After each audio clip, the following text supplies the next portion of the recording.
못한 부분이 하나 있더라고요. 그게 뭐냐면은 여러분도 아시다시피 지금 저희 과목이 영어 과목으로 등록이 돼 있어요. 근데 이제 또 몇몇 학생들은 의아하게 생각을 하실 거예요. 영어 과목인데 왜 영어로 강의를 안 하는지. 그래서 제가 이제 그걸 지난 시간에 말씀을 드리고 여러분들 양해를 구했어야 되는데 제가 그 부분을 이야기를 못한 것 같아서 오늘 다시 이야기를 하고 가도록 하겠습니다. 자, 여러분들 아시다시피 그 영어 과목하고 영어 과목이 아닌 것은 여러분들 그 성적을 낼 때 그 평가가 달라요. 그렇죠? 자, 지금 누가 음소거가 안 돼 있는 친구가 있나 봐요. 잠깐 소리가 들리는데 좀 음소거를 해주시겠어요? 예, 질문이 있어서 이야기를 하는 거가 아니면은 여러분들 다들 음소거를 좀 해주시기 바래요. 오케이. 자, 그래서 영어 과목 같은 경우에는 여러분들 최종적으로 성적 평가를 할 때 절대 평가를 하고 그다음에 일반 과목 같은 경우, 즉 영어 과목이 아닌 경우에는 여러분들 상대 평가를 해요. 그래서 여러분들이 뭐 저보다는 그 평가에 대해서 더 민감해서 더 잘 아시겠지만은 자, 상대 평가인 경우에는 제가 그러니까 C보다 C 이하죠. 그러니까 C나 D나 F를 이제 반드시 줘야 돼요. 그러니까 제가 70%까지 A, B를 줄 수가 있고 나머지 30%는 반드시 C나 뭐 D나 아니면 F를 줘야 되는 거를 여러분들이 아실 거예요. 하지만 절대평가 같은 경우에는 이제 그런 기준이 없는 거죠. 그래서 제가 여러분들한테 정말 뭐 극단적으로 여러분들이 다 잘하셨으면은 다 A를 줄 수도 있고 뭐 이제 그렇게 약간 성적을 주는 데 있어서 제가 할 수 있는 부분이 좀 많아지는 거죠. 자, 그런데 이제 한 3학년 때까지는 뭐 여러분도 느끼시겠지만은 이제 학생들마다 열심히 하는 친구, 열심히 안 하는 친구, 뭐 이렇게 나름대로 이제 구별이 돼가지고 제가 뭐 C를 줄 수도 있고 B를 줄 수도 있고 A를 줄 수도 있는데 일단 여러분들 4학년이 되면은 다들 뭐예요? 다들 열심히 해요. 그리고 다들 다 열심히 잘해요. 그래서 그 중에서 몇몇 학생들을 어쩔 수 없이 C 이하를 줘야 되는 것이 조금 제 생각에는 불합리하다는 생각이 들었어요. 그래서 4학년 과목 같은 경우에는 제가 영어 과목으로 일단은 등록을 하고 그리고 영어로 강의를 한 적도 있었어요. 근데 영어로 강의를 하다 보면은 어떤 문제가 발생하냐면은 많은 학생들은 잘 이해를 하는데 몇몇 학생들은 그 교과의 내용이 아닌 영어 때문에 이해를 잘 못하는 부분들이 있더라고요.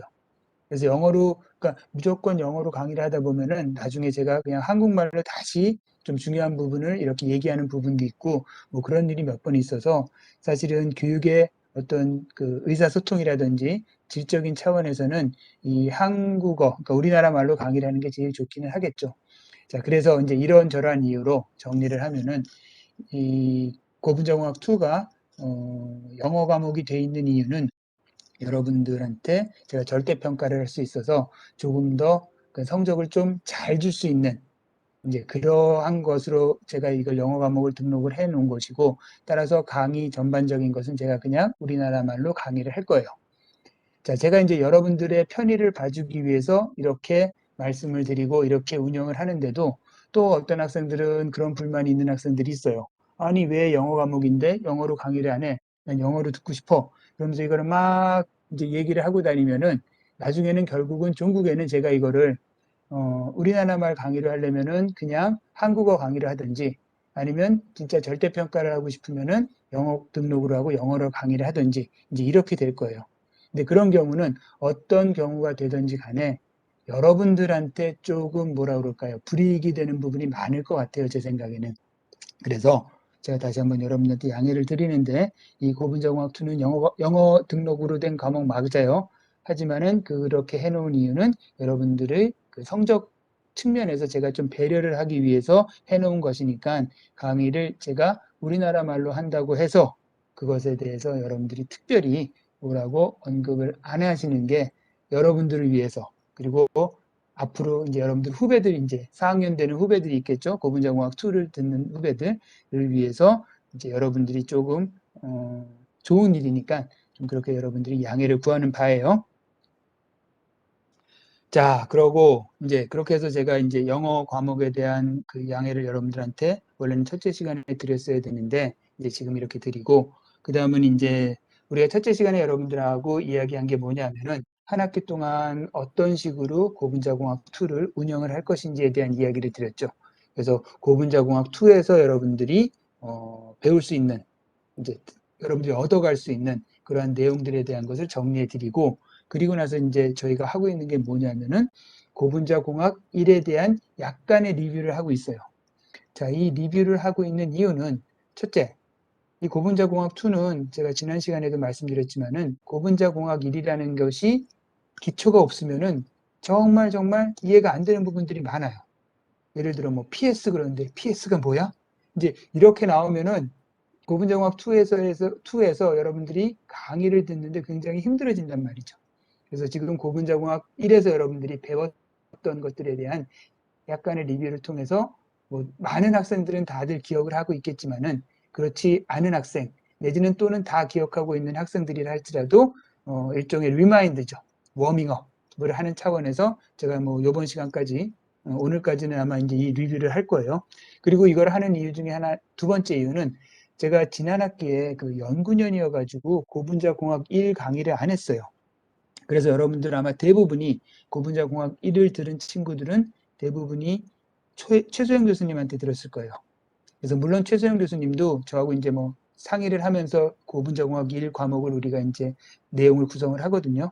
그렇기 때문에 뭐 당연히 다 이런 부분들을 커버를 하셨겠지만은 그래도 또 최소영 교수님 스타일하고 제 스타일이 조금 다르기 때문에 제가 제 스타일로서 고분자공학 1에 대한 내용을 다시 한번 여러분들한테 이제 리마인드를 시켜드리는 거죠.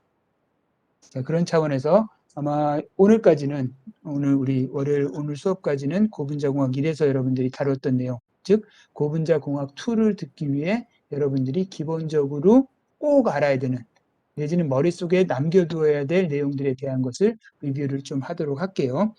그리고 다시 한번 당부드리지만은 지금 하고 있는 내용들이 너무 어렵다 내지는 생전 처음 듣는 말이다 이런 학생들은 반드시 홀로 복습이 필요해요. 제가 이거를 수업 시간마다 계속 해드릴 수는 없는 노릇이죠. 따라서 여러분들 개인적으로 고분자공학 1에 대한 뭐 최소영 교수님 교재도 좋고 아니면 제가 여러분들 고분자공학 2에서 교재로 쓴다는 고분자 화학이라는 책 있죠.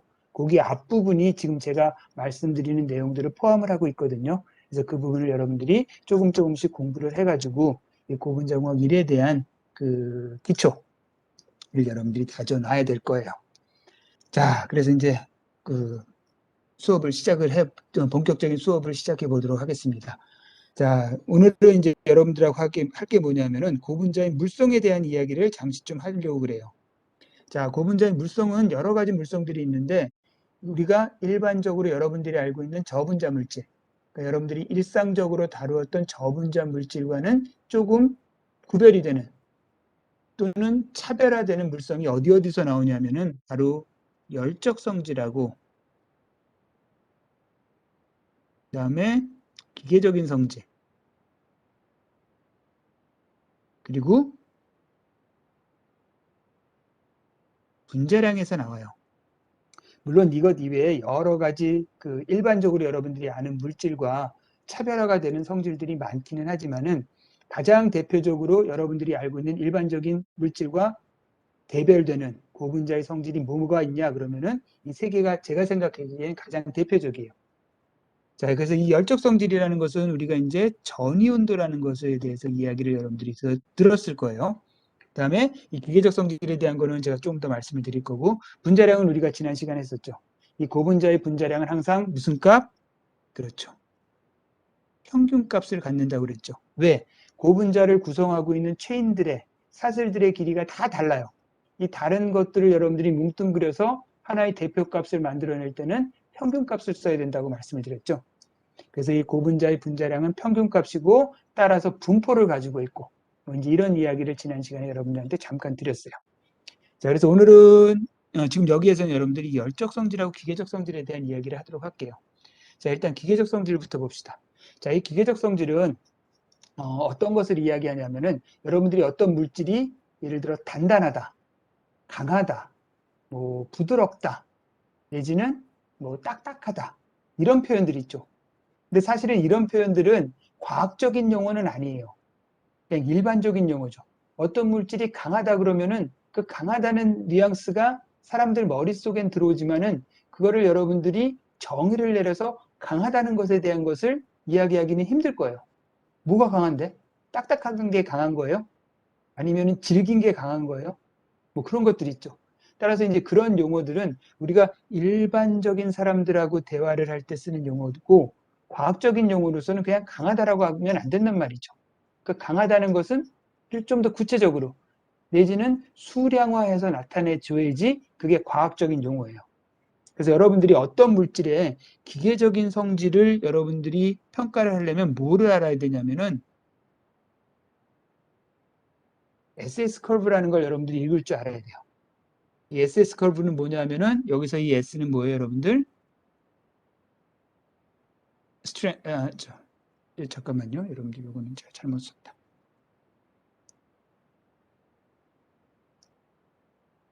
자, 이 SS 커브는 여러분들이 그쵸, 스트레인하고 스트레스를 나타내 주는 거죠. 그래서 이거는 여러분들이 스트레스, 이 S는 스트레인을 나타내는 거예요. 그래서 스트레스와 스트레인이 나타나져 있는 커브를 보면은 여러분들이 어떤 물질의 기계적인 성질을 이야기할 수가 있어요. 자, 그래서 여기 나오는 게 그거죠. 스트레스는 뭐예요, 여러분들? 응력. 스트레인은 변형이라고 그러죠. 자, 응력이라는 건 뭐냐면은 단위 면적당 가해주는 힘이에요. 그러면 어떤 물질에 여러분들이 힘을 가해주면, 정확히는 응력을 가해주면 어떻게 돼요? 변하겠죠. 그러니까 쉽게 얘기해서 여러분들이 어떤 스프링을 가지고 잡아 느린다 그러면 잡아 느렸을 때 여러분들이 준 힘이 뭐에 해당되냐면은 응력에 해당되는 거고, 그렇게 응력을 주면 어떻게 돼요, 여러분들? 스프링이 늘어나죠. 그랬을 때 그 변형된 길이, 그게 바로 스트레인이에요. 이렇게 스트레스하고 스트레인을 보면은 일반적인 고체 물질은 어떻게 되냐면은 지금 여기다 말고 따로 제가 한번 그려볼게요. 자, 스트레인하고 스트레스를 봅시다. 일반적인 고체 같은 경우에는 여러분들 어떤 거동을 보이죠? 힘을 많이 줘서 변형을 시키면은 변형이 그만큼 더 많이 일어나죠. 다시 얘기해서 스프링을 여러분들이 더 세게 잡아당기면 더 많이 늘어난단 말이에요. 그래서 일반적인 고체의 경우에는 SS 커브가 이렇게 나와요. 이런 식으로. 전형적인 고체의 경우에는. 그런데 지금 우리가 얘기하는 고분자는 어떻다? 이것과 다른 거동을 한다는 거죠. 그래서 고분자의 경우에는 여러분들 다 그런 건 아니지만 일반적으로 고분자를 여러분들이 잡아당기면 어떤 일이 발생하냐면은 처음에는 고체처럼 가다가 어느 순간에 이런 일이 발생을 해요. 자, 그러면 어떻게 되냐면 여기까지는 일반적인 고체와 비슷한 거동이죠. 즉, 그러니까 응력을 많이 주면 많이 줄수록 변형이 더 많이 일어나는. 근데 그 지점을 지나니까 어떤 일이 발생해요? 여기는 어떤 거예요, 여러분들? 힘을 안 줬는데도 늘어난 거죠. 그렇죠? 그러니까 힘을 안 줬는데도 계속해서 이렇게 늘어난단 말이에요. 이거는 여러분들이 일반 스프링을 여러분들이 잡아당겼다가 힘을 안 주면 어떻게 돼요? 그 자리를 유지를 하고 있겠죠? 그런데 힘을 안 줬는데도 얘가 계속 늘어나. 이건 일반적인 여러분들 스프링에서는 볼 수 없는 거죠. 즉, 일반적인 고체 물질에서는 여러분들이 상상도 못하는 일이 고분자에서 나타난단 말이에요. 그래서 이러한 특성을 가지고 있는 걸, 이러한 그 특별한 특성을 가지고 있기 때문에 고분자의 기계적인 성질을 우리가 일반적인 물질과 구별해서 이야기를 할 수가 있는 거죠. 그래서 이런 부분을 우리가 뭐라고 그러냐면은 연성거동이라고 이야기를 해요. 그리고 이때 요 연성거동이 나타나기 시작하는 점, 이걸 우리가 뭐라고 그랬냐면은 항복점이라고 이야기를 했죠. 자, 다시 말씀드려요. 이거는 제가 지금 처음으로 여러분들한테, 저는 여러분들한테 처음으로 얘기하는 거겠지만은, 여러분들이 이거 처음 듣는 이야기면 안 돼요. 이건 고분자공학 1시간에서 여러분들이 다 들었던 내용이어야 돼요. 자, 그래서 일반적으로 고분자의 기계적인 성질을 이야기할 때는 바로 이러한 항복점이 있고, 항복점 이후에 연성거동을 하고, 이제 이런 것들을 여러분들이 특징으로 알고 계셔야 되겠죠. 그리고 다시 말씀드리지만은 이러한 기계적인 성질을 여러분들이 찾아볼 수 있는 건 뭐? SS 커브. 그러니까 응력과 변형 사이의 관계를 나타내는 그래프로부터 여러분들이 찾아볼 수 있다라는 이야기죠. 자, 그러고 그래서 이제 이 기계적 성질이고, 이러한 기계적인 성질을 여러분들이 측정할 수 있는 기계가 뭐냐면은 UTM이라는 게 있어요. 그래서 이걸 Universal Testing Machine이라고 그래가지고 이러한 기계적인 성질을 평가하는 분석기기는 UTM이에요. 자, 지난 시간에 얘기했었는데 분자량을 측정할 때 쓰는 기기가 뭐라고 그랬어요, 여러분들? 그렇죠. GPC라고 그랬죠. Gel Permeation Chromatography라고 그래서 GPC를 이용하면 여러분들이 분자량을 측정할 수 있어요. UTM을 이용하면 여러분들이 기계적인 성질을 측정을 할 수 있어요. 자, 그 다음에 이제 열적 성질에 대한 이야기를 해봅시다. 열적 성질을 이제 나타내주는 그림이 이제 여기 나와 있는 이 그림이죠, 여러분들. 자, 이거는 여러분들 보면은 어떻게 돼 있냐면은, 자, 봅시다. 온도를 점점 올리면서 여러분들이 뭐를 측정을 한 거예요? E라는 걸 측정했어요. E는 뭐냐면 여러분들 탄성률이에요. 영어로는 이걸 우리가 모듈러스라고 이야기를 하거든요. 자, 모듈러스는 뭐냐면은 아까 우리 SS 커브에서 그 SS, 즉 스트레스와 스트레인이 직선인 구간이 있었죠. 그러니까 항복점 이하에서는 직선인 구간이었단 말이에요. 요 직선인 구간일 때 요 기울기 있죠. 요 기울기를 우리가 뭐라고 그러냐면은 모듈러스라고 이야기를 해요. 즉 뭐냐면은 이 탄성률이라는 것은, 자, 요거 그림을 다시 하나 여러분들 좀 볼게요. 자, 우리 SS 커브에서 탄성률이 이런 애하고 이런 애가 있어요. 이걸 우리가 A라고 그러고 이걸 B라고 그럽시다. 자, 기울기가 클수록 탄성률은 큰 거죠. 왜? 기울기, 아까 그 기울기라고 그랬으니까. 스트레스하고 스트레인의 기울기라고, B라고 이야기를 했으니까 기울기가 클수록 탄성률이 큰 거예요. 탄성률이 큰 건 여러분들 어떤 의미를 갖는 거예요? 자, 탄성률이 큰 거는 같은 힘을 줬을 때 A는 이만큼 변형이 일어난 거고 B는 이만큼 변형이 일어난 거죠. 따라서 탄성률이 클수록 변형이 적게 일어났다. 즉 탄성률이 클수록 변형이 잘 안 일어난다. 그냥 일반적인 이야기로 하면은 탄성률이 클수록 뭐 단단하다, 딱딱하다, 강하다, 뭐 이제 이렇게 여러분들이 표현을 할 수 있을 거예요. 자, 그래서 지금 이제 이거는 여러분들이 열적 성질을 알기 위해서는 열적 성질이니까 온도하고 관계가 되겠죠. 온도를 높이면서 그 탄성률이 어떻게 변하는지를 본 거예요. 그랬더니 어때요, 여러분들? 탄성률이 온도가 늘어나면 줄어들다가 어느 순간에선 일정해지다가 또 온도가 늘어나면 줄어들다가 어느 시점에선 일정해지는 걸 볼 수가 있어요. 자, 그럼 우리가 잘은 몰라도 온도가 변화했는데도 뭔가 변화가 없는 부분은 뭐예요, 여러분들? 여기서 전이가 일어나는 거죠. 전이.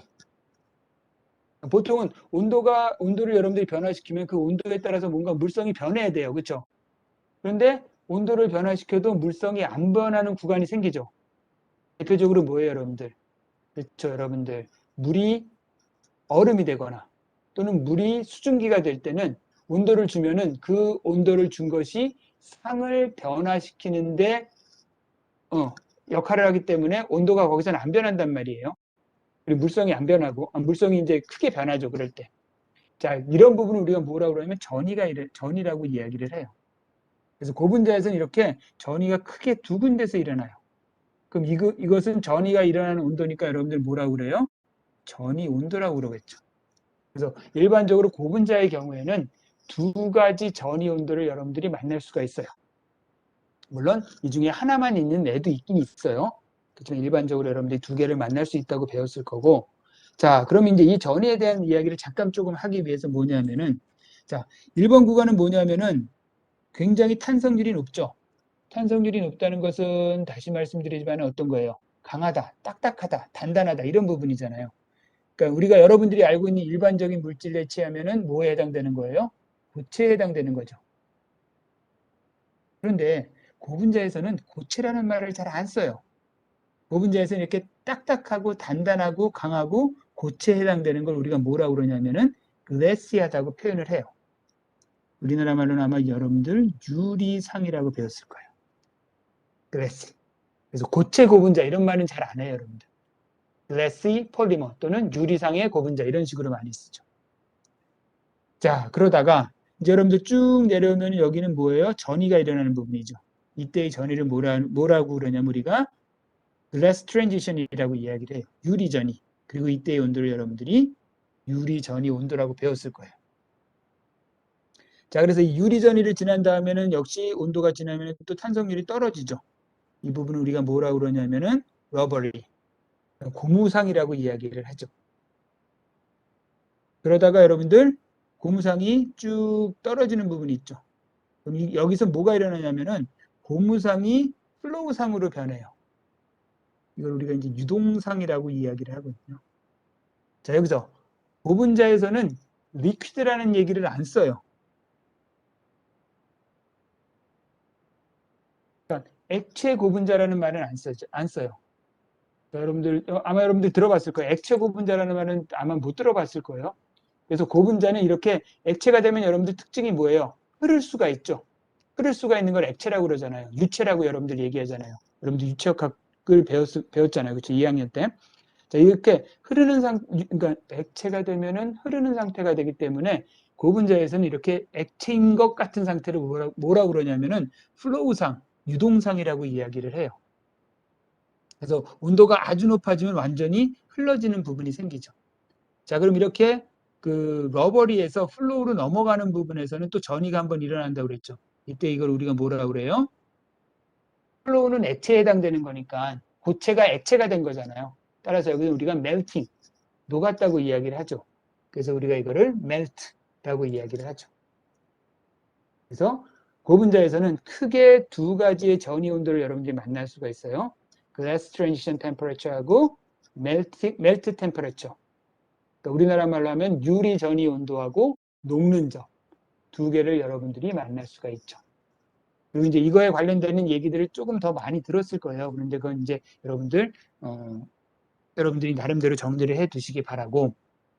자, 그렇게 돼서 이제 여러분들이 그러한 그 전이 온도를 분석하는 걸 우리가 뭐라고 그러냐면은 열적 성질이라고 이야기를 해요. 자, 이 열적 성질을 측정할 수 있는 대표적인 분석기기 여러분들이 알고 있어야 돼요. 뭐죠? 그렇죠. DSC라는 게 있죠. Differential Scanning Calorimeter라고 그래가지고 이 DSC에 대해서도 여러분들 고분자 1시간에 아마 좀 얘기를 들었을 거예요. 자, 그래서 최종적으로 정리를 하면은 고분자의 여러 가지 성질 중에서 여러분들이 일반적으로 알고 있는 물질과 대별되는 가장 큰 성질은 뭐냐면은 열적 성질과 기계적 성질과 분자량에 해당되는 거예요. 그래서 요 각각에 대한 걸 여러분들이 좀 알아두시고, 그다음에 여러분들이 꼭 좀 기억을 해두셔야 될 게 열적 성질을 분석하는 기기는 DSC, 기계적인 성질을 분석하는 기기는 UTM, 그다음에 분자량을 측정하는 기기는 GPC. 자, 이거는 고분자를 하는 사람이면은 반드시 알아야 되는 분석기기예요. 자, 내가 고분자를 한다. 그런데 이 기기를 모른다 그러면 그건 고분자를 모르는 거나 마찬가지예요. 따라서 이 세 개의 기기는 여러분들이 머릿속에 꼭 가지고 계세요. 고분자의, 그러니까 다른 물질을 분석할 때도 사용하긴 하지만은 고분자에 특화된 분석기기라고 여러분들이 생각을 하시면 될 거예요. 자, 그럼 이제 슬라이드 넘어가기 전에 여러분들 정리할 시간을 잠깐 드리도록 할게요. 한 1분 정도 드리도록 하겠습니다. 자, 이 시간에 혹시 질문 있는 학생들은 채팅창을 통해서 질문을 해주셔도 돼요.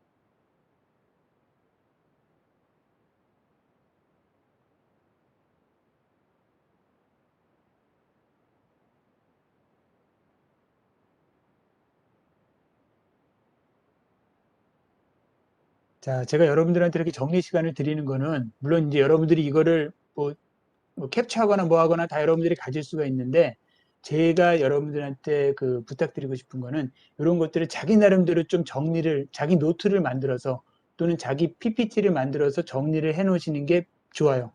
왜? 정리를 하다 보면은 그게 자기 게 되거든요. 그냥 이거 툭 그냥 캡처해놨다가 나중에 보면은 뭔 소리야? 라고 할 때가 많단 말이죠. 그리고 제가 여기서 글로 쓰긴 했지만은 말로 설명한 부분들도 있단 말이죠. 근데 그런 부분들은 여러분들이 정리할 시간에 뭔가 좀 이렇게 코멘트를 달아놓으면은 나중에 여러분들이 공부하실 때 굉장히 도움이 많이 되겠죠. 자, 그래서 뭐 약간의 제가 그 공백 시간을 드리는 이유는 그런 식으로 여러분들이 나름 자기 나름의 정리를 할 수 있는 여유를 드리는 거니까 그 시간에 그냥 딴짓하지 말고 뭔가 좀 진짜 좀 정리를 하세요.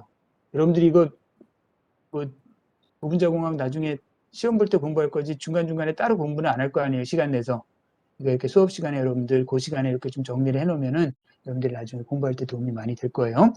자, 그러면 이제 다음 슬라이드 넘어가겠습니다. 자, 다음은 이제 여러분들이 고분자의 구조에 대해서 굉장히 여러 고분자의 구조를 배웠을 텐데, 여러분들이 제일 많이 보고, 여러분들이 자주 접하는 어떤 구조의 공통적인 게 있어요. 그게 바로 뭐냐면은, 여기 나와 있는 요 바이닐 스트럭처예요. 자, 바이닐 스트럭처. 그러니까 우리나라 말로 이제 비닐이라고 얘기 많이 하는데, 비닐. 또는 이제 영어식으로 이제 바이닐이라고 많이 읽거든요. 자, 이 비닐은 많이 여러분들 들어봤죠? 어디서 많이 들어봤어요? 비닐봉지. 그쵸? 이게 왜 비닐봉지를 됐냐면은 비닐봉지를 만드는, 비닐봉지는 여러분들 고분자로 만든 거잖아요. 그 비닐봉지를 만드는 재료가 바로 뭐였냐면은 이 비닐 구조를 가지고 있는 고분자를 가지고 만들었어요. 보통 비닐봉지는 우리가 뭐로 많이 만드냐면은 PE나 PP로 많이 만들어요. 폴리에틸렌이나 폴리프로필렌으로 여러분들이 많이 만들거든요, 비닐을. 자, 그런데 이 폴리에틸렌이나 폴리비닐이 뭐다? 폴리에틸렌이나 폴리프로필렌이 뭐다? 바로 이 바이닐 스트럭처를 가지고 있다는 거죠. 자, 바이닐 스트럭처는 뭐냐면 바로 이런 구조를 우리가 가지고 바이닐 스트럭처라고 얘기를 해요. 얘를 여러분들이 중합을 시키면 어떻게 되겠어요? 그렇죠. 이런 식으로 이중결합이 깨지면서 연결이 되겠죠. 이런 식으로. 자, 이때 제가 지난 시간에 잠깐 말씀드렸는데 이런 거를 우리가 뭐라고 그래요? 그렇죠. 모노머라고 그러죠. 폴리머를 만드는 가장 그 기초가 되는 물질을 모노머라고 그러고 이 모노머를 여러분들이 중합을 시키면 우리가 여기다 적을까요?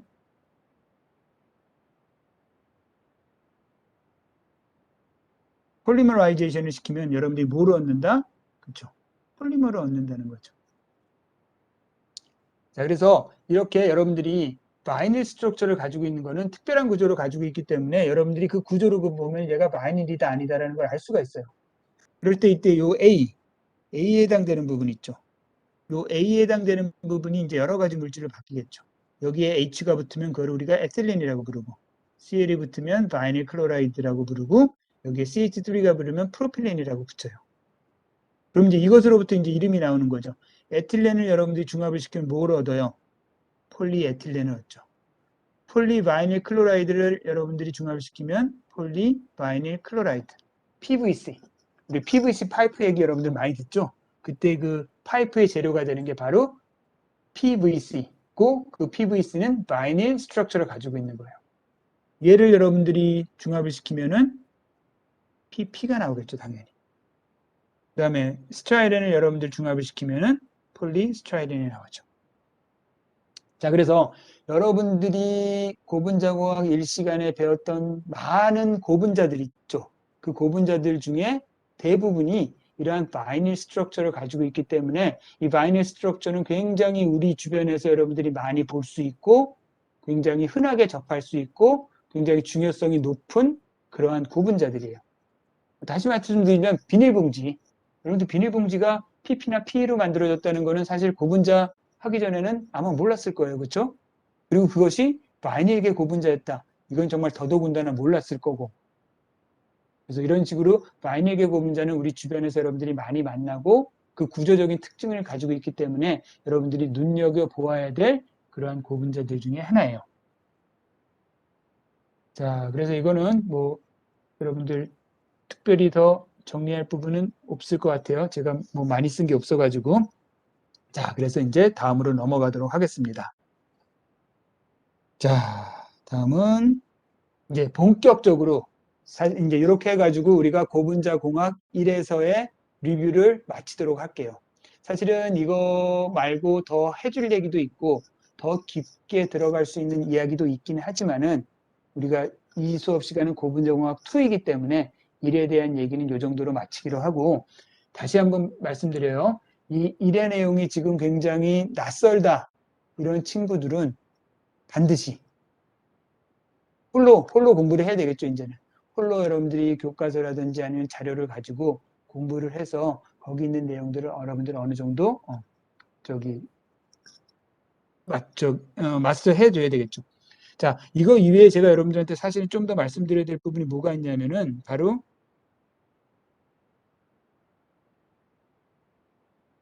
중합에 대한 이야기를 사실은 말씀을 드려야 돼요. 중합에 대해서는 여러분들 어때요? 뭐, 연쇄 중합이 있고, 그 다음에 여러분들 뭐 단계 중합이 있고, 뭐 음이온 중합이 있고 뭐 여러 가지 중합들이 있었죠. 사실은 이 중합이라는 건 뭐냐면은 여러분들이 고분자를 만드는 방법이에요. 그래서 굉장히 중요한 부분인데 여기는 들어가면은 사실은 굉장히 좀 깊게 들어가야 되기 때문에 이거를 시작을 하면은 한도 끝도 없이 제가 얘기를 할 것 같아가지고 이 정도에서 멈추니까 여러분들 제가 해준 걸로 끝나지 말고 조금 여력이 있는 친구들은 이 폴리머라이제이션에 대한 부분도 한번 좀 리뷰를 해줄 필요가 있어요. 중합이라는 게 굉장히 중요하죠. 왜? 우리가 해야 되는 일은 뭐냐면 폴리머를 일단 만들어야 될 거 아니에요. 그래야지 그 다음 단계로 넘어가겠죠. 근데 여러분들이 폴리머를 못 만든다. 그러면 거기서 끝이란 말이죠.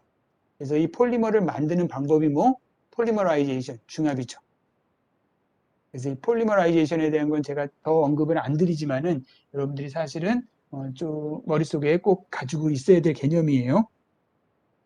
자, 이제 본격적으로 고분자 공학 2에서 여러분들이 배우는 것을 이제 스타트해요.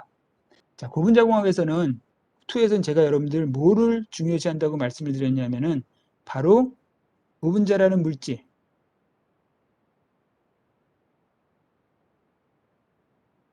얘를 뭐로 만드는 고분자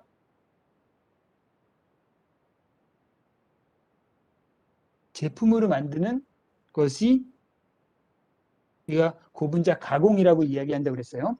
그래서 고분자 공학 2에서 여러분들이 가장 핵심적으로 배워가야 될 내용은 뭐? 고분자 물질을 가공을 해서 고분자 제품을 만드는 방법. 즉, 이 고분자 가공에 대한 게 사실은 비중으로 따지면 한 70 정도 돼요. 그 나머지 한 30 정도는 이제 그 이외에 제가 여러분들한테 말씀드리는 부분들이에요. 자, 근데 여기서 여러분들 한번 생각해 봅시다. 여러분들이 어떤 고분자 제품을 만들 때 그 고분자 물질은 여러분들 정해져 있죠. 무슨 얘기냐면은 여러분들이 저거 페트병을 만든다고 그럽시다. 여러분들 그 음료수병 있죠. 음료수병 중에 PET병. 페트병을 만들려고 그러면은 원료는 뭐예요? 재료는. 그렇죠. 당연히 PET겠죠. 자, 제가 고분자공학 1을 강의하다 보면은 PET가 왜 PET인지를 고분자공학 시간에 처음으로 안 친구들이 의외로 많더라고요. 우리가 일상생활에서는 그냥 페트병, PET병, 뭐 펫병 뭐 이렇게 많이 얘기를 하지만은 걔가 왜 PET인지, 왜 펫인지를 아는 친구들이 사실은 고분자를 듣기 전까지는 거의 없어요. 그러다 고분자를 들으면은 저래서 저걸 PET라고 부르는구나. 저래서 저걸 페트라고 부르는구나. 라고 이야기를 하더라고요. 자, PET가 뭐죠, 여러분들? 물은 곤란한데, 응? 폴리, 에틸렌,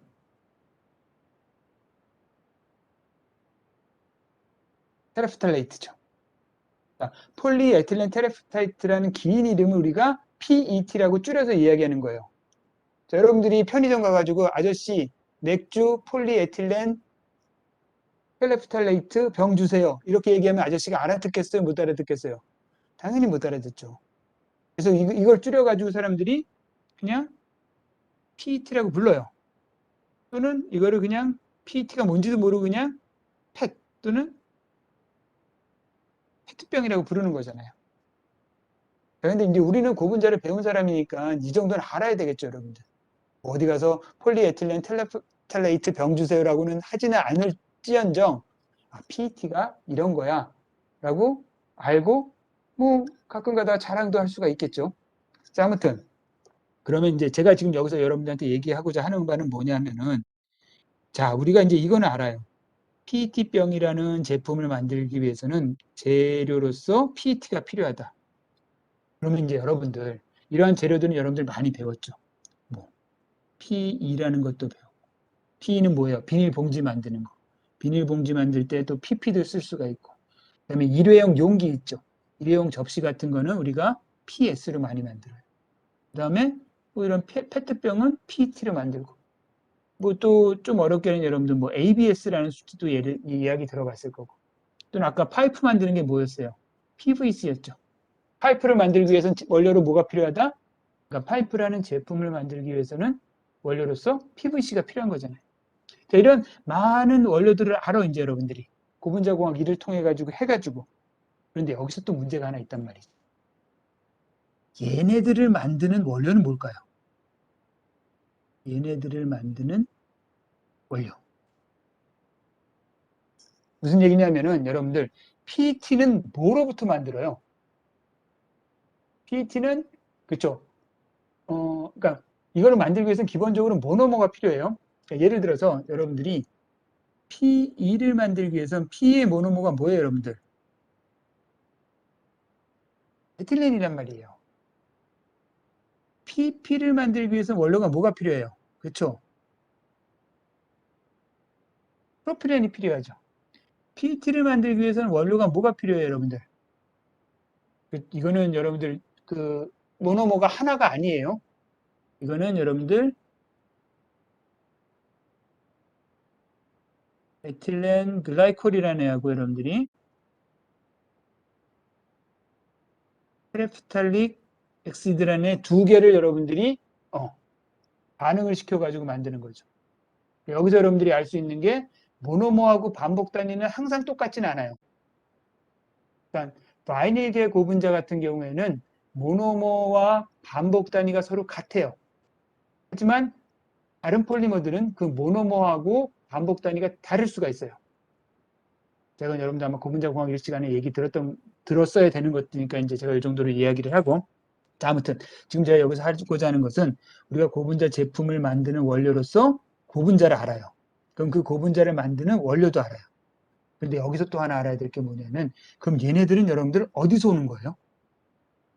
그 무슨 말이냐면 에틸렌의 원료는 뭐예요, 여러분들? 에틸렌. 에틸렌은 여러분들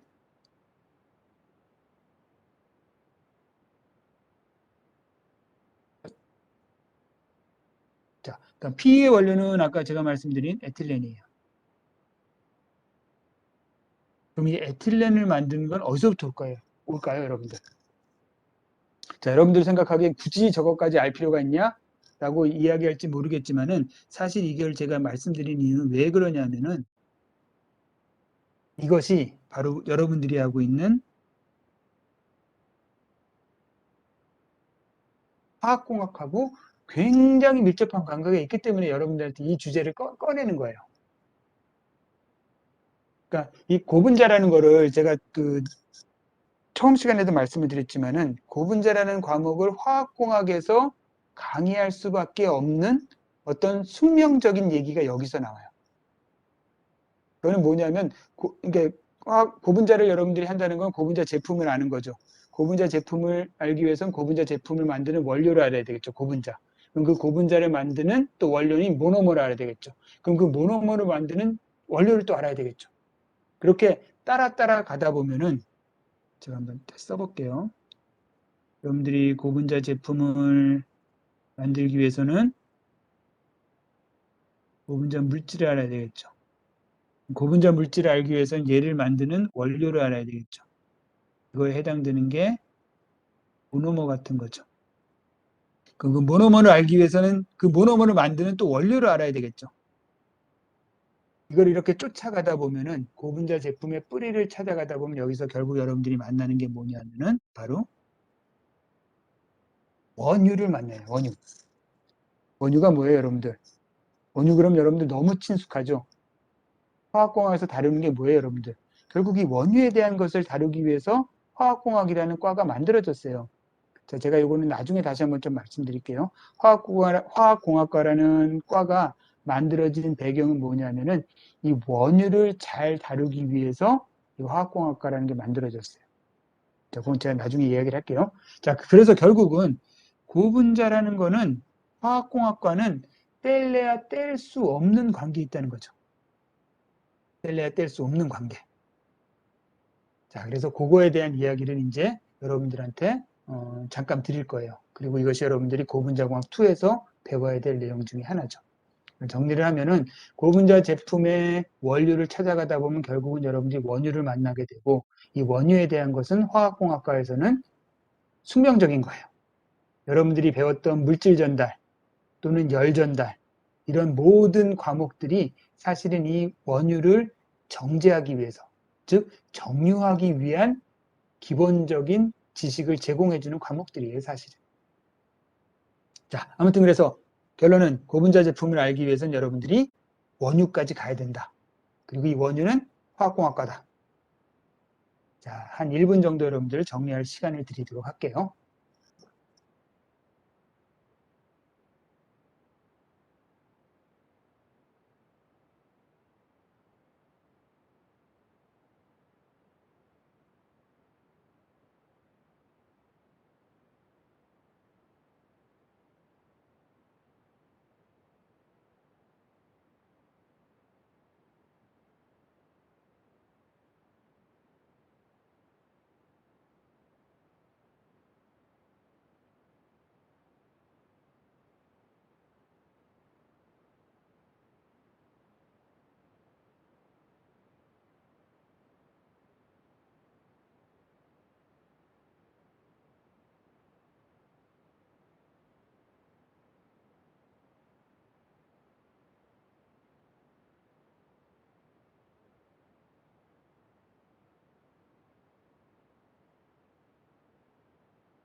자, 그럼 이제 다음 슬라이드로 넘어가도록 하겠습니다.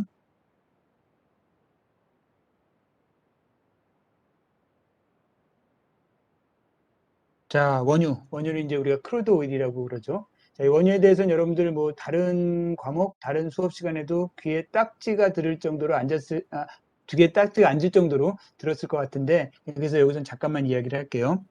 자, 원유라는 것은 단일 물질이 아니죠. 원유는 뭐냐면은 혼합물이에요, 여러분들. 원유는 믹스처예요.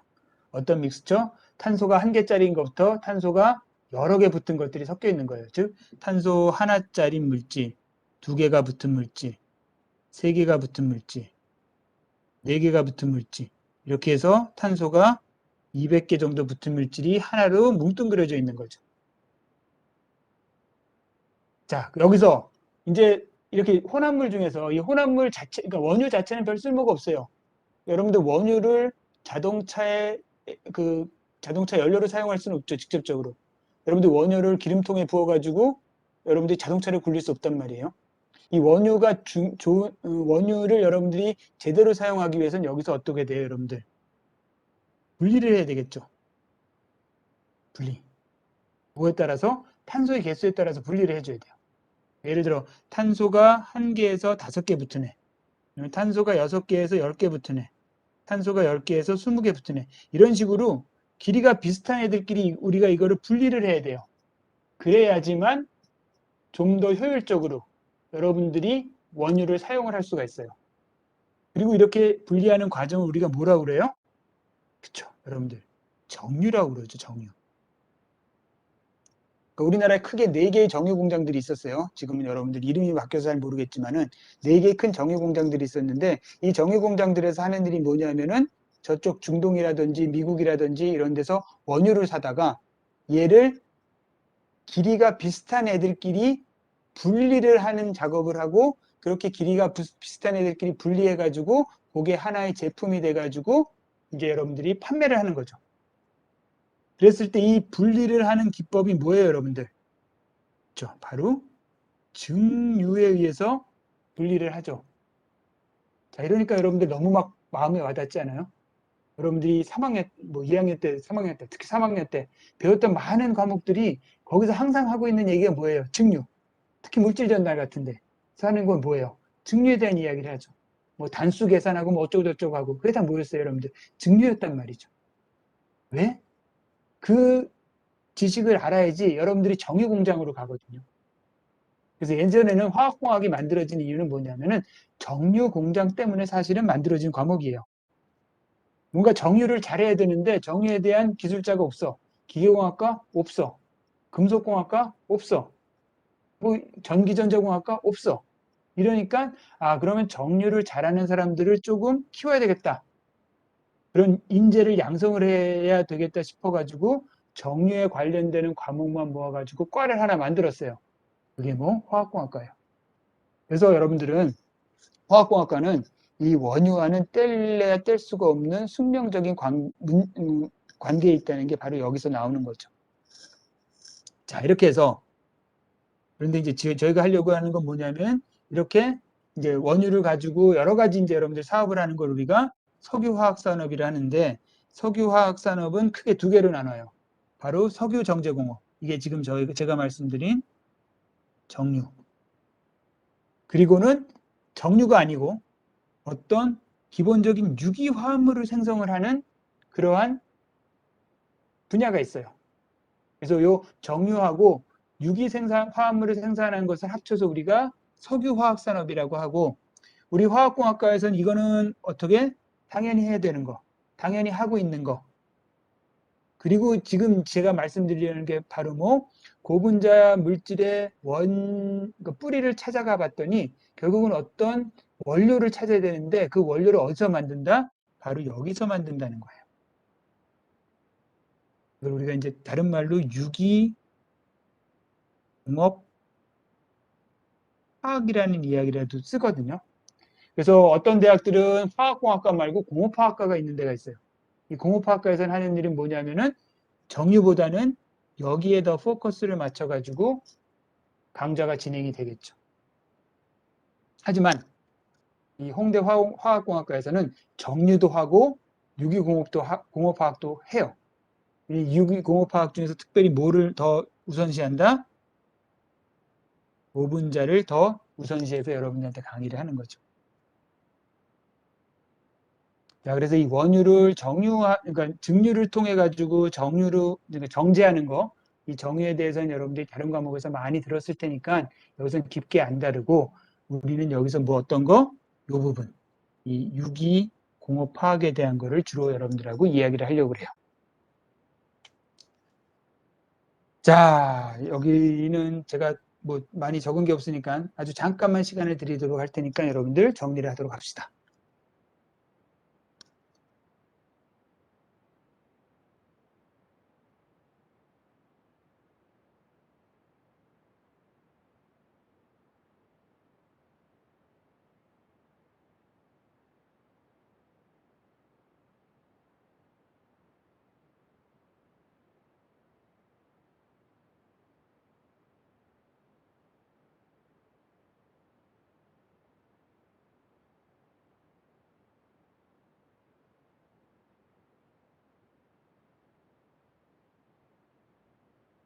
자, 넘어가도록 하겠습니다.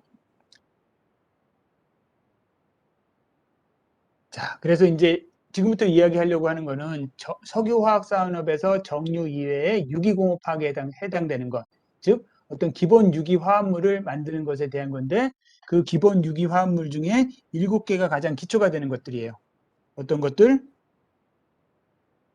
메테인, 에틸렌, 프로필렌, 그 다음에 C가 4개짜리 부텐이나 부타디엔 같은 거와 우리가 벤젠, 톨루엔, 자일렌 얘를 뭐라 그래요, 여러분들? 안타깝게 BTS가 아닌 BTX라고 이야기를 하죠.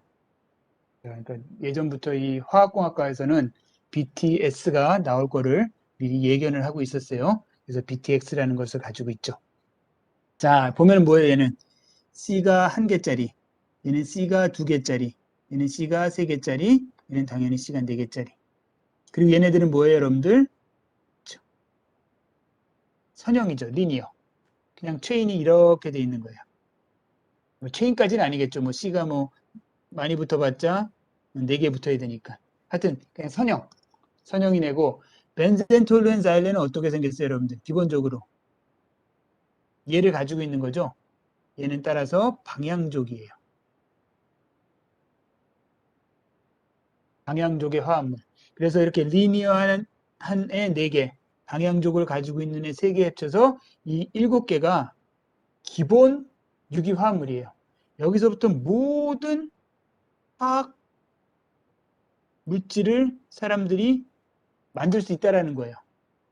아까 말씀드린 거 뭐? P를 만들기 위해서 뭐가 필요해요, 여러분들? 에틸렌 필요하죠? 에틸렌 어디 있어요? 여기 있단 말이에요. PP를 만들기 위해서 뭐가 필요해요? 프로필렌 필요하죠? 어디 있어요? 여기 있단 말이죠. PS 만들려면 뭐가 필요해요? 나중에 말씀드리는데 기본적으로 PS의 구조는 어때요, 여러분들?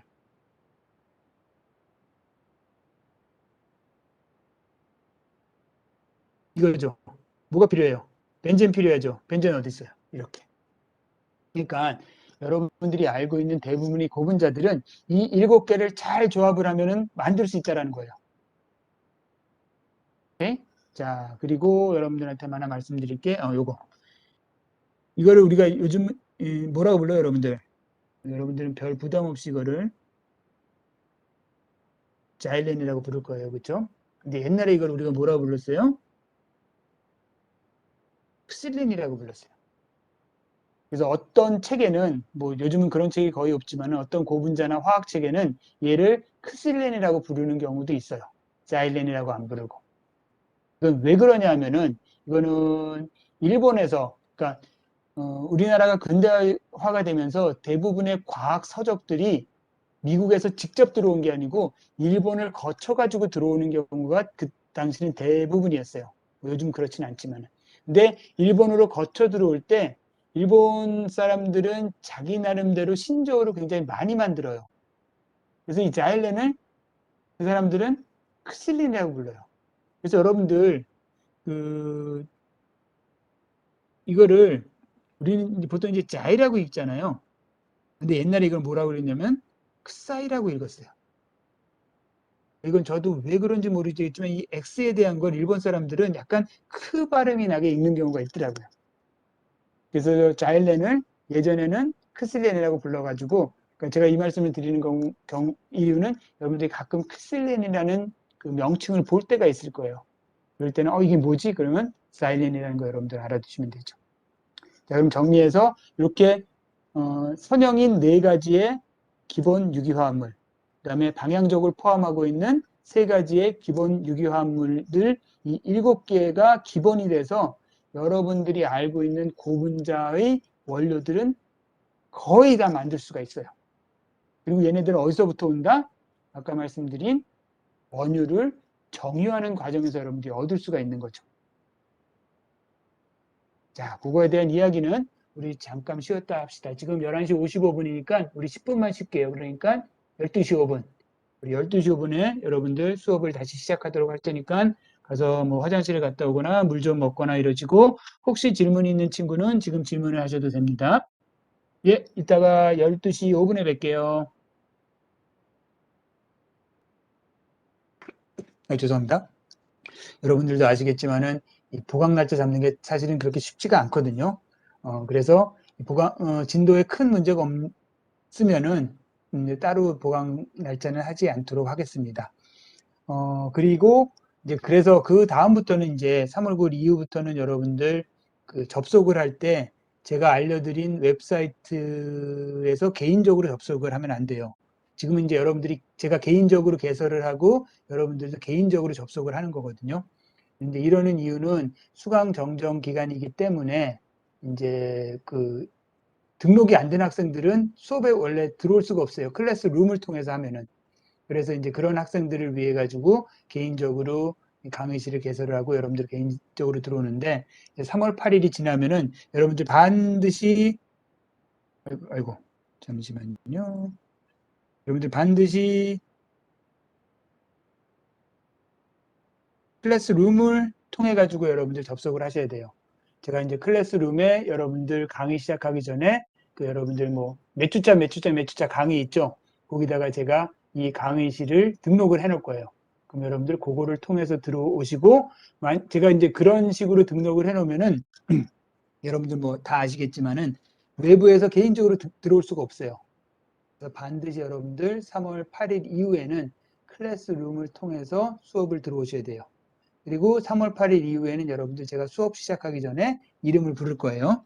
이름을 부르면은 여러분들이 뭐 채팅창에 네네네 뭐 이렇게 얘기를 해주시면 되고, 제가 그렇게 하는 이유는 비록 여러분들 얼굴을 직접 보지는 못하지만은 그래도 이름이나마 제가 부르면서 이름을 기억을 해놔야지 나중에 한참 지나고 나서 여러분들 이름조차 기억 못하면 너무 슬픈 일이 될 것 같아요. 그래서 이제 이렇게 수업을 그러니까 추석 부를 거고 여러분들은 클래스룸을 통해 가지고 강의실에 접속을 하셔야 되고 그거를 꼭 좀 기억을 해 두세요. 자, 그러면 진도를 나가도록 하겠습니다. 자, 여기서 이제 여러분들에 말씀드릴 거는 정유에 대한 거죠.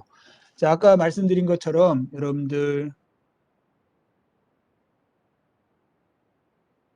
석유화학 산업은 크게 정유하고 그다음에 여러분들 유기화합물을 만드는 이렇게 두 개로 분류가 된다고 그랬어요. 사실은 이 유기화합물을 만들기 위해서는 정유를 먼저 하기는 해야 돼요. 그러니까 정유를 한 다음에 그 정유에서 나온 생산품을 직접 여러분들이 상품으로 하는 경우에는 정유에서 끝나요. 대표적인 게 뭐죠, 여러분들? 가솔린 또는 뭐 여러분들 디젤 이런 거. 그러니까 여러분들이 주유소에서 넣는 기름 같은 경우에는 정유를 하고 남은 거래. 정유를 통해서 얻은 거고 그게 직접 그냥 상품이 되는 거예요. 정유만 끝내고 상품이 되는 거를 우리가 여러분들 그 주유소에서 만날 수가 있는 거죠. 그렇게 됐을 때 이 부분을 우리가 정유산업이라고 하는 거고, 정유를 해서 남은 거를 여러분들이 그 다음 단계로 가져가 가지고 유기화합물을 만들 수가 있는 거죠. 그래서 석유화학 산업은 이렇게 크게 두 개, 정유와 유기화합물인데 사실 유기화합물도 정유를 해야 돼요. 근데 정유를 하고 남은 정유를 해서 나온 결과물을 직접 상품을 할 때를 우리가 정유라고 이야기를 하고, 그게 이제 한 단계 더 넘어가서 어떤 기본 유기화합물을 만들 때 쓰이면은 우리가 그거를 유기공업화학이라고 하는 거죠. 자, 정리가 되셨길 바라고. 자, 그래서 이거는 이제 일반적인 정유죠, 여러분들. 원유를 갖다가 여러분들이 뭐 증류를 하면은 끓는 점의 차이에 의해서 탄소의 길이가 비슷한 애들끼리 모이죠. 그래서 가장 여러분들이 많이 하는 게 뭐예요? 바로 나프타. 이 나프타에서 여러분들이 뭘 얻을 수 있어요? 가솔린을 얻을 수가 있죠. 그 다음에 여기 나온 것처럼 디젤. 이 아래로 갈수록 탄소의 개수가 더 길어지는 거예요, 여러분들. 위에 갈수록 탄소의 개수가 적어지는 거고. 그래서 뭐 이런 것들을 여러분들이 만들 수가 있죠. 이건 여러분들이 다른 과목에서 많이 봤기 때문에 제가 이 정도 그냥 개념적인 것만 얘기를 해주고, 이렇게 해서 나온 뭐 디젤이라든지 뭐 여기서 나오는 가솔린이라든지 이런 것들을 팔면 이거를 이제 우리가 정유 산업, 정유 공업, 정유 공업이란 말보다 정유 산업이 낫겠다. 정유 산업이라고 하는 거죠. 근데 사실 이 정유 산업은 고분자에서는 여러분들 다른 관심의 대상은 아니에요. 우린 이 정유를 해서 나온 것들을 다시 한 단계 넘겨갈 거예요. 그거에 대한 이야기를 하도록 합시다. 뭐 제가 특별히 쓴 게 없으니까 그냥 빨리 넘어가도록 하겠습니다. 자, 그래서 이제 여러분들 정유를 했을 때 나오는 것들을 조금 정리를 하다 보면은 이제 탄소가 한 개, 두 개, 세 개, 네 개인 거. 끓는 점이 낮겠죠. 그 다음에 탄소가 5개에서 6개인 거. 이걸 우리가 여기 납사라고 그러는데 정확히는 나프타라고 하는 거죠. 근데 이걸 예전에 납사 읽었어요. 그래서 여러분들 어떤 서적 보면은 납사 어쩌고 저쩌고 나오는데 그게 바로 납스타를 이야기하는 거예요. 그러면 끓는 점이 어때요, 여러분들? 조금 높죠. 그 다음에는 C가 7에서 9인 거. 조금 더 높죠. 그 다음에 이제 점점 더 이제 C의 개수가 너무 높아지는 거예요. 여기선 9개에서 16개. 뭐 이렇게 되는 거죠. 그래서 이렇게 끓는 점의 차이에 의해서 분리하는 기법을 뭐라고 한다? 증류라고 한다. 이렇게 각각에 나오고, 이 중에서 이제 우리가 제일 관심이 있는 부분은 뭐냐면 바로 이 납스타예요. 얘를 가지고 이제 우리가 기본 유기화합물을 만드는 원료로서 많이 사용을 해요. 요거 자체도 여러분들 뭐예요? 요거 자체는 아까 말한 메탄, 에탄, 프로판, 부탄이니까 뭐예요? C가 1개, 2개, 3개, 4개. 그렇죠? 메세인, 에틸렌, 프로필렌, C4, 올레핀. 이 바로 여기서 나오겠죠. 그 다음에 얘는 C가 5개에서 C가 6개니까 어때요, 여러분들? 얘를 C 하나짜리, 2개짜리, 3개짜리, 4개짜리를 만들려면 어떻게 돼요, 여러분들? 쉽게 생각해요. 얘를 자르면 되죠. 그러니까 C가 여러분들 여기 하나, 둘, 셋, 넷, 5. 여기서 여러분들이 얘를 만약 이렇게 자른다. 그러면 C 2개짜리하고 C 3개짜리가 나오는 거잖아요. 그럼 뭐예요? 에틸렌, 프로필렌을 만들 수가 있겠죠. 자, 그래서 다시 이제 정리를 하면은 아까 말씀드린 원유를 정류해서 그거 자체가 상품이 되는 것도 있고 거기서 나온 거를 다시 공정을 하나 넘어가서 C가 1개짜리, 2개짜리, 3개짜리, 4개짜리 또는 방향족이 들어가 있는 7개의 기본 화합물을 만드는 공정으로 넘어갈 수도 있다라는 거예요. 자, 기본적인 그 흐름은 그거예요, 여러분들. 흐름을 알아두는 것도 굉장히 중요하죠, 여러분들이. 자, 이것도 역시 그러면 여기서 넘어가도 되겠죠, 여러분들? 여기 뭐 제가 정리한 게 없으니까. 그쵸. 자, 이제 여기가 바로 말씀드린 그 자르거나 뭔지 이런 얘기예요. 그래서 가장 대표적인 공정이 어떤 공정이 있냐면은 바로 수증기분해. 이걸 우리가 뭐라고 그러냐면은 스팀 크래킹이라고 얘기해요. 자, 스팀 크래킹 그러니까 여러분들 많이 들어본 거죠. 크래킹. 어디서 많이 들어봤을 거야. 아마 다른 과목에서 들어봤을 거야. 그 다음에 접촉계질. 접촉계질은 이게 한자로 적어놔서 무슨 얘기인지 잘 모르는데 영어로 쓰면 굉장히 간단해져요.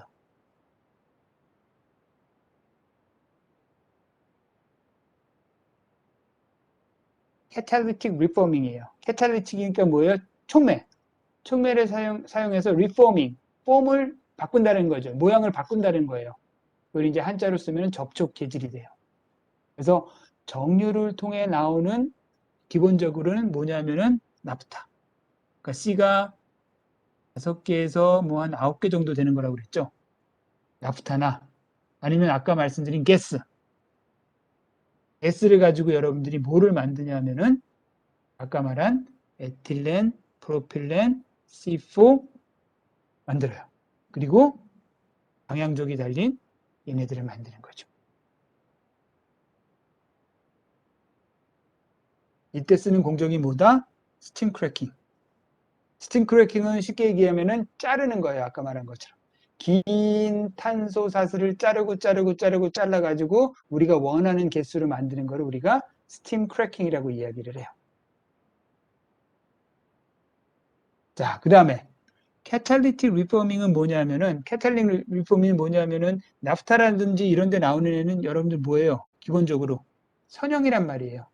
얘를 여러분들이 잘라서 원하는 길이로 만들 수 있지만은 이거를 여러분들이 방향적으로 만들려면 어떻게 해야 되죠? 지금 방향적으로 만들려면 얘를 어떻게 해요? 이렇게 묶어야 돼요. 고리 모양으로.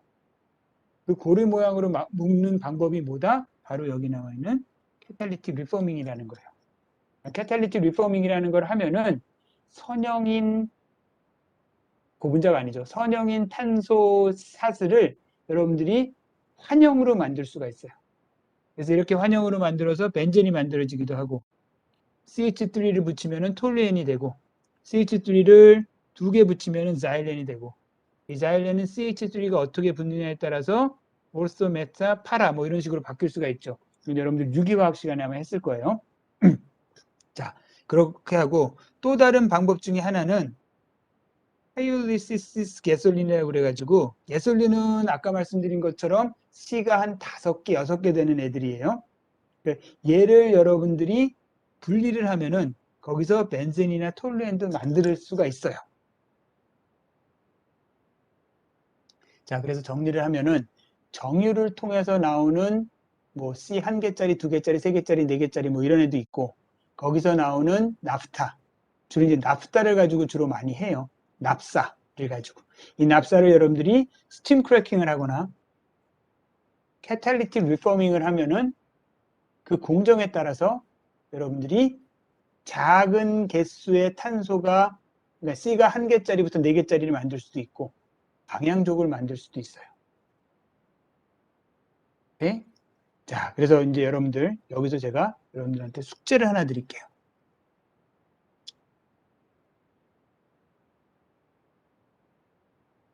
자, 숙제 1번을 하나 드리죠. 숙제 1번은 뭐냐면은 사실은 여기 나오는 스팀 크래킹이라든지 그다음에 캐탈리틱 리포밍은 어떻게 보면은 고분자를 만들 때 가장 기초가 되는 공정이 되겠죠. 정유 다음에 이걸 통해 가지고 이제 메탄, 에틸렌, 프로필렌, C4올레핀, 벤젠, 톨루엔, 자일렌을 만들고 얘를 가지고 모노머를 만들고 그 모노머를 가지고 폴리머를 만드니까 따라서 고분자를 여러분들이 합성하고 고분자 제품을 만드는데 어떻게 보면 가장 원초적인 공정 중에 하나예요. 그리고 또 하나, 이거는 화학공정에서는, 화학공학에서는 굉장히 중요한 공정이에요. 정유산업에 들어간, 그러니까 정유산업으로 분류되지는 않지만 정유산업과 연결되어지는 굉장히 중요한 공정이죠. 따라서 여러분들이 이 공정에 대한 이야기는 사실은 많이 들어봤어요. 어디서. 그래서 이거를 굳이 여러분들한테 다시 말씀드린 이유는 다시 여러분들 숙제를 내는 이유는 얘네들을 여러분들이 뭐 깊이 아는 거는 다른 데서 했을 테지만은 기본적으로 여러분들이 고분자에서 무슨 얘기가 나올 때 스팀 크래킹이나 캐탈리틱 리포밍에 대해서 여러분들이 다른 사람한테 개념적으로 설명을 해줄 수 있는 수준은 돼야 돼요. 왜? 여러분들은 고분자만 하는 사람이 아니고 화학공학도 하는 사람이기 때문에. 따라서 얘네에 대한 것을 여러분들이 간단 정리해 오세요. 간단 정리라는 것은 여러분들이 남한테 간단하게 스팀 크래킹에 대해서 설명할 수 있을 정도로. 이러면 여러분들이 굉장히 이제 얼마큼 해야 되는지 몰라서 당황해 하시더라고요. 그래서 제가 여러분들한테 드리면은 얘네 2개 합쳐서 2장을 넘지 않게 2장 이내로 여러분들이 정리를 하셔가지고 저한테 제출을 하세요. 제출은 어떻게 하냐면은 클래스룸에 제가 과제 제출하는 거를 만들어 놓을게요. 그럼 그거를 여러분들이 제출하시고 이거는 언제까지 제출할 거냐면은 여러분들이 다음 시간이니까 3월 14일 수업 시간 전까지. 자, 요 내용은 제가 여러분들 클래스룸의 과제 부분에 다시 정리를 해 놓을 텐데, 그거를 여러분들이 보시고 거기다 제출을 하시면 되고, 여러분들이 뭐 워드나 아니면은 뭐 PDF 파일도 좋고 뭐 작성을 하셔가지고 여러분들이 파일로 제출을 하시면은 제가 받아볼게요. 여러분들 너무 부담 갖지 말고 이걸 왜 하는 건지에 대해서는 제가 말씀을 드렸고, 고분자, 화학공학 하는 사람 중에 고분자를 하는 사람이면은 반드시 다른 사람들한테 얘기해 줄 정도의 수준은 돼야 돼요, 이거는. 그래서 여러분들한테 숙제를 드리는 거예요. 이거를 해오는 걸로 합시다. 자, 혹시 숙제에 대해 질문 있으면 질문해 주세요.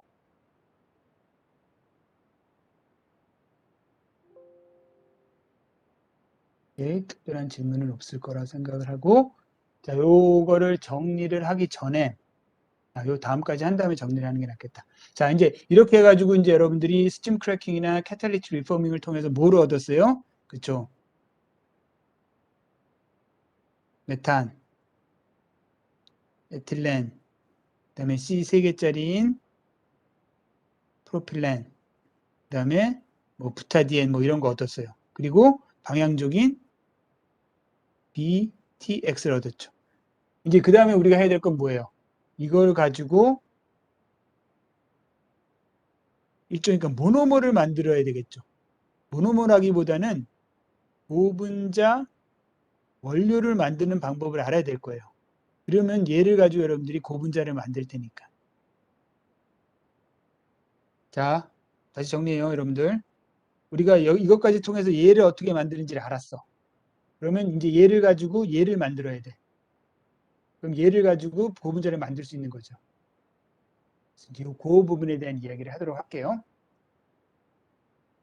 또 혹시 정리가 필요할지 모르니까 제가 한 1분 정도만 시간을 드리도록 할게요.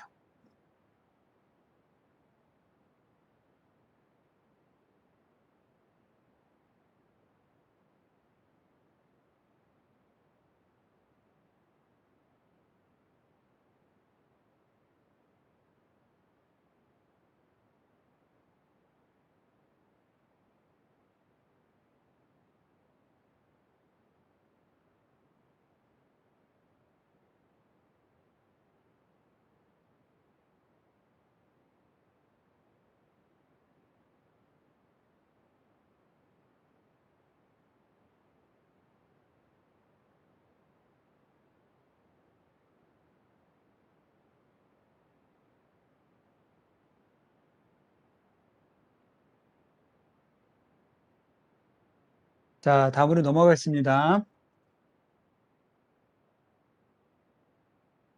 자, 이제 그 다음에 그래서 여러분들한테 말씀드리려고 하는 게 이러한 7대 기본 화합물을 이용을 해서 어떻게 고분자까지 만드는지에 대한 이야기를 해드리려고 그러는 거죠. 여러분들 가지고 있는 유인물에 아마 있을 거니까 한번 그냥 보시길 바래요. 자, 일단 C가 얘는 몇 개짜리예요? C가 2개짜리인 에틸렌을 여러분들이 만들었어. 뭐를 통해서? 뭐 정유를 통해 만들 수도 있고 스팀 크래킹을 통해서 만들 수도 있죠. 예로부터 여러분들이 만들 수 있는 건 뭐? 이런 애를 만들 수 있어. 이 P를, 그러니까 에틸렌을 여러분들이 직접 중합을 하면 뭐가 돼요? 그렇죠? 폴리에틸렌이 되는 거죠. 그러면 여기다 여러분들이 CL을 붙이면은 바이닐 클로라이드 모노머가 돼요. 또 여기다가 여러분들이 벤젠을 붙이면은 스타이렌이 돼요. 그 다음에 이 에틸렌에다가 O2하고 H2와 반응시키면은 에틸렌 글라이콜이라는 것도 만들 수가 있어요. 그럼 이제 얘를 통해 가지고 여러분들이 또 만들 수 있는 게 뭐예요? 그쵸? 바이닐 클로라이드 모노머를 여러분들이 중합을 하면은 PVC를 만들 수가 있죠. 스타이렌을 여러분들이 중합을 하면 PS를 만들 수가 있고, 이 스타이렌이라는 애하고 부타디엔을 여러분들이 공중합시키면은 SBR이라는 인공 고무를 만들 수가 있어요. 스타이렌, 부타디엔, 러버예요. 그 다음에 에틸렌 글라이콜에다가 아까 말씀드린 뭐 테레우탈릭 엑시드를 결합시키면 반응을 시키면 여러분들이 PET를 만들 수가 있고. 자, 그러면 이제 모든 문제가, 그러니까 모든 궁금증이 해결이 됐죠. 아까 우리가 만약 PVC는 어떻게 만들어요 하면은 PVC는 바이닐 클로라이드 모노머를 중합시켜 만들어요 얘기하면은 바이닐 클로라이드 모노머는 어떻게 만들어요? 그러면 뭐예요? 에틸렌하고 여러분들이 클로라인하고를 반응을 시키는 거죠. 그러면 에틸렌은 어디서 만들어요? 원유에서 만들어요. 이렇게 되는 거죠. 자, 이래서 이제 여러분들이 고분자의 뿌리를 찾아봤어요. 이렇게. 다른 것도 한번 다 해봅시다. 여러분들. 자, 이거는 C가 3개짜린 프로필렌. 프로필렌을 여러분들이 직접 중합시키면은 PP 또는 다른 화합물들과 반응시키면은 또 원료 물질을 만들 수가 있고 걔네들을 여러분들이 반응시키면은 에폭시라는 수지, ABS, 텐이라는 고분자 뭐 이런 애들 만들 수가 있죠.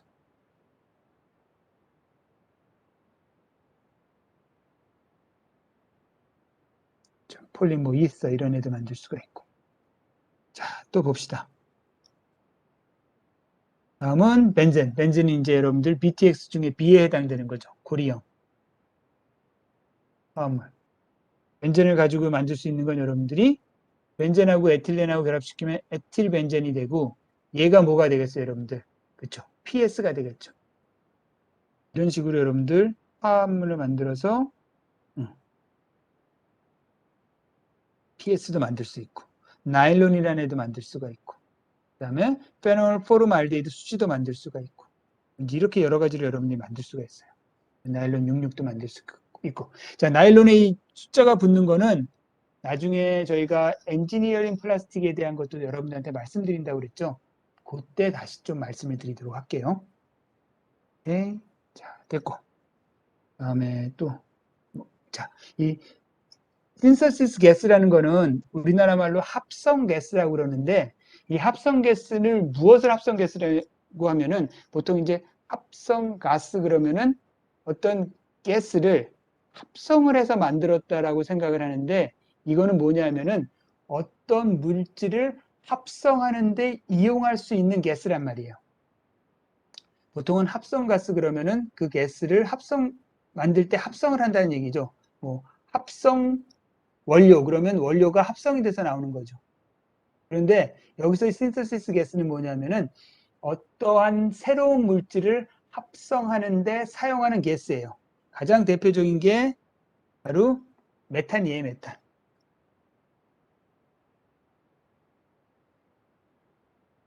메세인이 가장 대표적인 합성 가스예요. 그러니까 다른 물질을 합성할 수 있는 가스. 글씨를 못 썼으니까 이건 좀 다 잘 쓸게요, 여러분들. 알아보기 쉽게.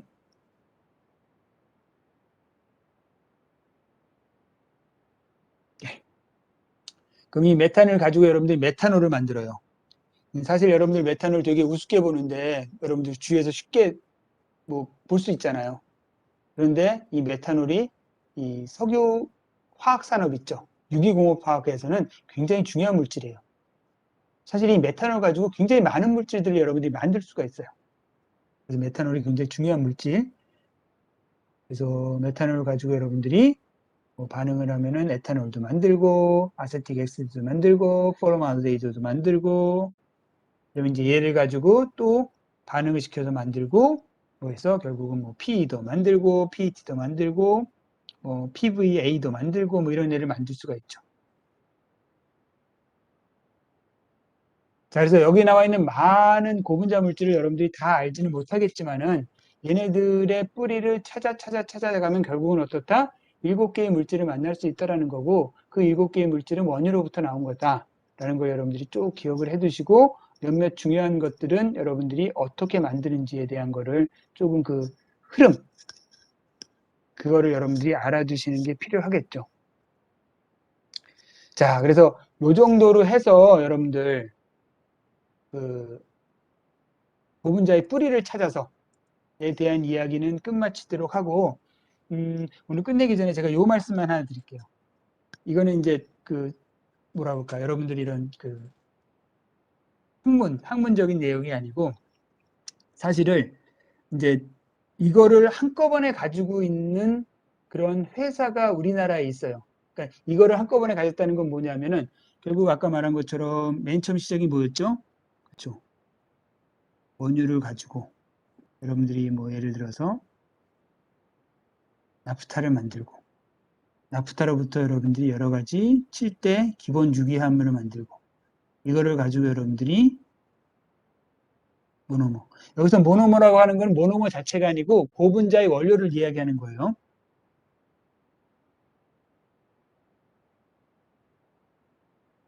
고분자 원료. 이 고분자 원료를 가지고 뭐를 만들어요? 당연히 고분자를 만들겠죠. 고분자를 가지고 또 여러분 뭘 만들어야 돼요? 고분자 제품. 자, 사실은 이게 굉장히 광대한 규모인데 우리나라에 있는 어떠한 그룹이 이거를 하려고 했고 그래서 완성한 그룹이 있어요. 그래서 그거에 대한 이야기를 여러분들한테 잠깐 해드릴게요. 여러분들이 이러한 그 결국은 고분자잖아요, 여러분들. 고분자에 관련된 실제적인 산업에서의 어떤 그 상황, 내지는 그 역사, 뭐 이런 거에 대한 이야기죠. 자, 여러분들 그 지금은 이제 SK그룹이죠. 옛날에는 얘기를 성경그룹이라고 불렀어요. 여러분들 아마 이 성경이라는 단어는 굉장히 생소할 거예요. 1960년대 70년대? 아니다. 그러니까 한 80년대까지는 있었겠다. 선경이라는 그룹이 있었는데 지금 이제 SK로 바뀌었어요. 자, 그런데 여러분들 회사 중에서 SKC라는 회사 들어봤을 거예요. 또는 SK 케미칼 들어볼 거고 SK도 들어봤을 거예요. 자, SKC에서 여러분들 뭐 만들어요? 혹시 알고 있나? SKC에서 여러분들 PET 필름 만들어요. SK 케미칼에서 뭘 만드느냐? PET 만들어요. 또는 아까 말한 에틸렌 글라이콜 있죠. 에틸렌 글라이콜이라는 물질도 여기서 만들어요. 에틸렌 글라이콜. SK. 여러분들 요즘 SK가 그냥 들으면 뭔지 모르는데 사실 SK는 여러분들 어디서 볼 수 있어요? 자동차 타고 가다 보면은 그렇죠. 주유소에서 볼 수 있죠. SK는 뭐냐면 옛날에 정유 공장이 있어요. 정유 공장. 자, 우리나라 여러분들 4대 정유 공장이 있었어요. 지금 따지면 뭐가 있을까요, 여러분들? SK. 그다음에 GS 칼텍스. 그다음에 현대. 현대오일 있죠. 그다음에 S오일 있죠. 이 SK가 옛날 말한 그 옛날에 얘네 이름이 유공이었어요. 유공. GX 칼텍스는 그쵸. 얘는 GS 그냥 칼텍스였나? 그런 것 같고 현대는 현대였고 S오일은 예전에 쌍용이라고 불렀었어요. 그러니까 옛날 이름이. 하지만 뭐 옛날 이름 여러분들 중요한 건 아니고 여러분들은 요 네 가지는 볼 수 있어요. 어디 가면 자동차 타고 가다 보면 주유소에서 항상 볼 수 있는 것들이 얘네들이에요. 자, 얘네들이 주유소에서 기름을 파는 건 뭐예요?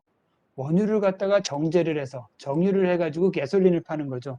따라서 얘네 네 개는 정유 공장이에요. 자, 그럼 지금부터 예전에 그 선경 SK 창업주가 이 사람이 뭘 했었냐면은 PET 필름을 만드는 공장을 하나 세웠어요. SKC. 그럼 이 PET를 만들려면은 아까 말씀드린 것처럼 에틸렌 글라이콜과 테레프탈릭 엑시드가 있어야 되겠죠. 근데 이거를 막 수입해서 쓰다가 그것도 우리가 만들까? 그래가지고 에틸렌 글라이콜을 만드는 공장을 하나 세웠어요. 그게 예전에는 SKI라고 그랬어요. SK 인더스트리라고 그래서. 자, 이제 이런 식으로, 이건 구분자가 아니구나, 여러분들. 다시. 저 이거 잘못 썼네요. 얘를 만들려면 여러분들 뭐가 필요해요? 그렇죠? PET가 필요한 거죠.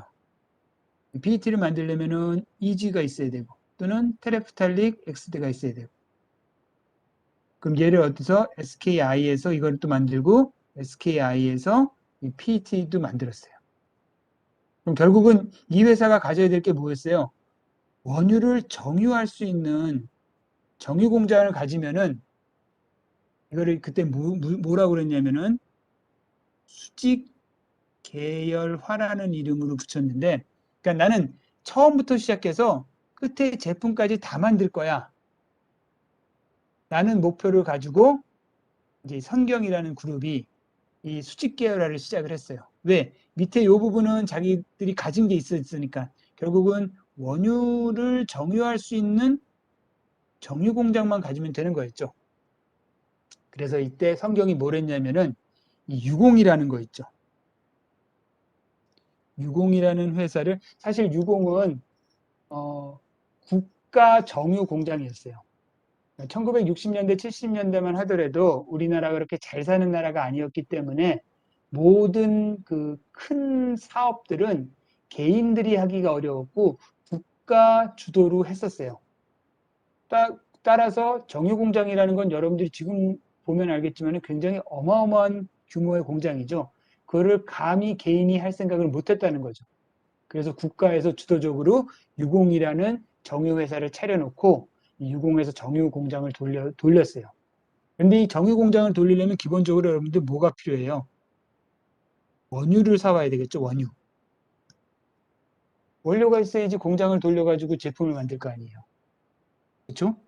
그래서 국가에서 이제 이 원유를 사가지고 국가 공장인 유공에서 돌려서 이제 기름 같은 걸 막 생산을 하는데 그 원유를 사는데 이 SK의 그 옛날 초대 회장이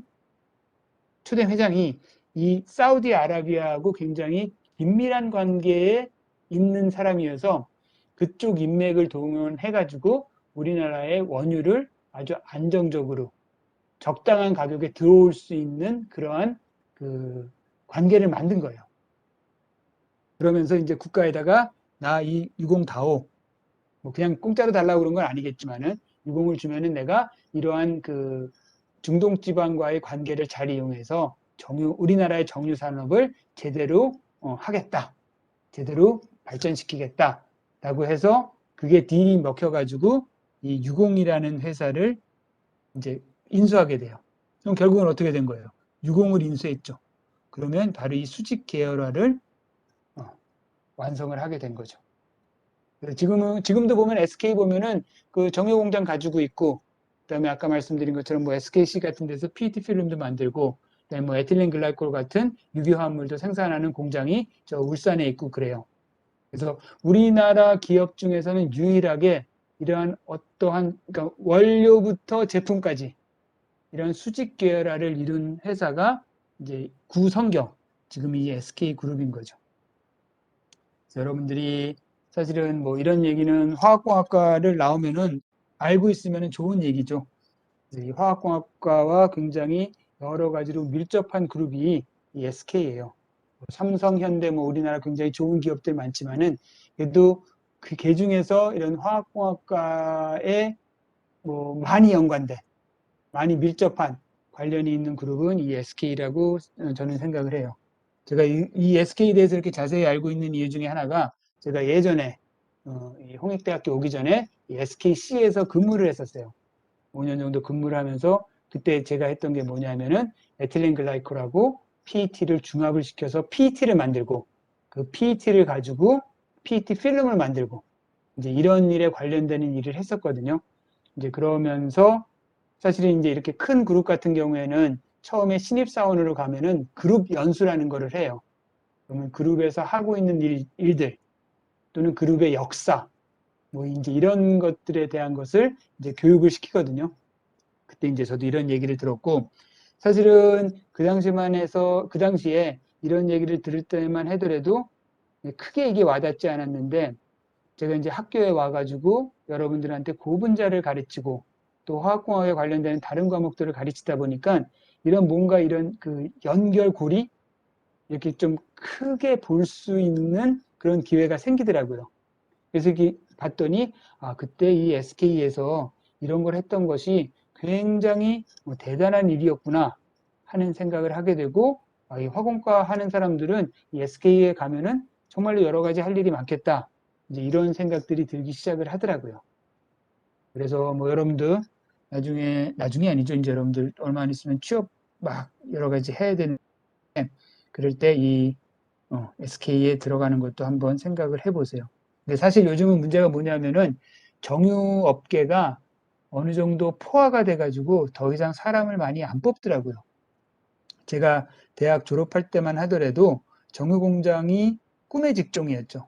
뭐 여러분들 알지만 연봉도 굉장히 세고 들어가면은 굉장히 안정적이고 이제 단점은 지방을 가야 된다는 게 조금 단점이긴 했지만은 뭐 그것도 뭐 그다지 나쁜 것은 아니었고 그래서 제가 대학 졸업할 때만 하더라도 정유공장으로 가는 그 사람 그러니까 저희 이제 제 동기들이죠 친구들이 굉장히 많았는데 지금은 워낙 사람을 안 뽑아가지고 뭐 여러분뿐만 아니고 화공과를 졸업을 해서 정유공장을 가기가 그렇게 쉽지는 않아요. 그리고 또 하나는 이 정유공장에 대한 인식이 뭐라 그럴까요? 여러분들 세대에서는 굉장히 좀 고루하고 옛날 거고 좀 그런 인식이 있어서 그런지 요즘 젊은 친구들, 여러분들 나이대 되는 사람들은 정유공장에 대해서 그렇게 크게 그 관심이 없는 것 같은 느낌도 들기는 해요. 아무튼 하여튼 그 SK 그룹이라는 거는 이 화학공학과 여러 가지 면에서 많이 밀접한 관계에 있다. 이걸 여러분들이 조금 알아두시면 좋겠죠. 자, 이건 뭐 제가 그냥 지나가는 이야기로 한 거기 때문에 따로 정리할 필요는 없을 것 같지만 또 혹시 모르니 여러분들 정리할 사람은 정리하시고 봅시다. 지금 41분. 잠깐만요. 여러분들. 다음이 가공으로 넘어가니까. 자, 오늘은 수업은 여기서 마치도록 할게요. 제가 다음 파트가 우리 폴리머 프로세싱, 가공에 대한 이야기를 하는 건데, 지금 시작을 하면은 조금 어중간할 것 같아요. 끝날 시간이 다 됐기 때문에. 그래서 고분자 가공에 대한 거는 다음 시간에 하도록 하고, 여러분들은 14일까지 숙제 내는 거 잊지 마시고, 그 다음에 내일 모레군요. 3월 9일 날은 꼭 여러분들 투표하시고. 자, 수업은 여기서 마치도록 하겠습니다. 여러분들 수업 듣느라 고생하셨고, 질문 있는 학생은 질문해 주시기 바래요. 예, 고생하셨습니다.